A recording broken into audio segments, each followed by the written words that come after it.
Okay, now we're going to talk about one of the oldest rivalries in the Lone Star State. Our new KTRE Sports Director, Ryan Smith, joins us now from the KTRE studio. Ryan, welcome aboard. Did you have fun tonight? Because I know you had a game you shot. Oh yeah, no, Michael, I had a great time. A lot better than last week because I was at Abe Martin Stadium last week and I got absolutely poured on. Luckily, I had my rain jacket. There wasn't a single drop that fell on me, so I had a great time out at Abe Martin Stadium. Okay, hey, talk about your game tonight that you went to. I know you had I think you had a really high scoring game, did you not?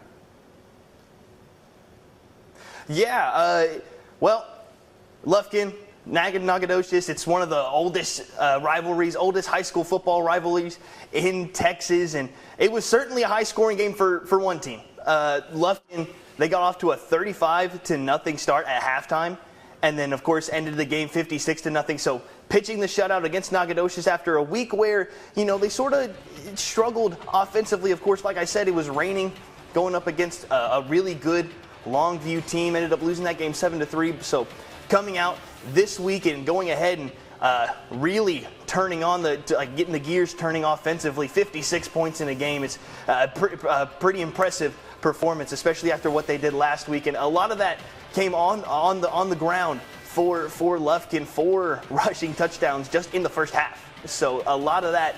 A lot of ground game specialty, taking advantage of some of the Nacogdoches mistakes. Saw a lot of snapping issues really from the Dragons. A couple of high snaps, a couple of low snaps that kind of derailed a couple of drives, and then on top of that, a couple of turnovers. Saw a pick, and then saw a fumble on a mishandled snap from the quarterback. So it was definitely high scoring for Lufkin, maybe not so much for Nacogdoches, and it was a really nice bounce back week for Lufkin. I know last week you got a chance to watch be at the Lufkin Longview game, correct? Competition notwithstanding, what'd you see that was different from Lufkin tonight? I mean, they looked like they played their tails off last week to come up with that 7-6 loss. Did they do more of being tough and being more confident tonight than you saw them a week ago? I mean, yeah, I think so. I do think the weather did have some sort of effect on it. Obviously, it was, like I said, it was pouring down rain and all of that junk. So I think that definitely had an effect to it. But yeah, you saw from Lufkin especially a lot of tough, hard runs. I don't know if the Good Morning Football, Kyle Brandt's angry runs. Oh, that kind of those kind of runs, where it's just like bulldozing through guys, breaking a couple of tackles here, heading to the end zone.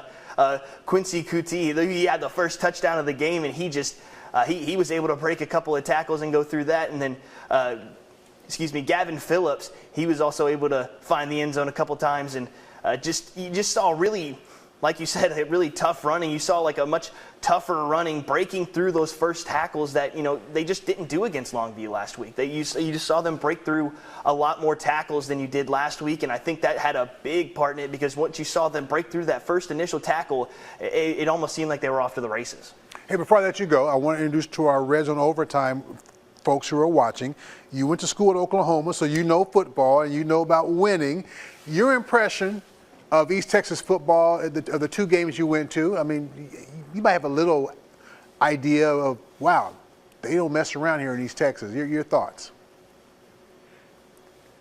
Oh yeah, no, it's definitely been really exciting to see these guys play out here. There were a couple players for Lufkin, Zion Williams in particular, that it's like, this kid's in high school. That's just unbelievable. Just some unbelievable talent. And especially, like you said, I did go to OU, but I'm originally from Middle Tennessee, so the high school football scene out there in Tennessee it's a lot different than it is here. You can tell that here in East Texas, they care a whole lot, and it shows out on the field, the product that they put out there, and just the stadiums that they produce for these teams, the facilities and things like that. It's really just something to behold. It's pretty unbelievable to see all the things that they're able to do with not only the talent with the players, but also with the stadiums and the facilities and things like that. It shows how much they care about high school football here in East Texas. Well, glad you got the introduction to East Texas football. Welcome aboard, and we'll talk soon. Ryan Smith, the new KTRE sports director.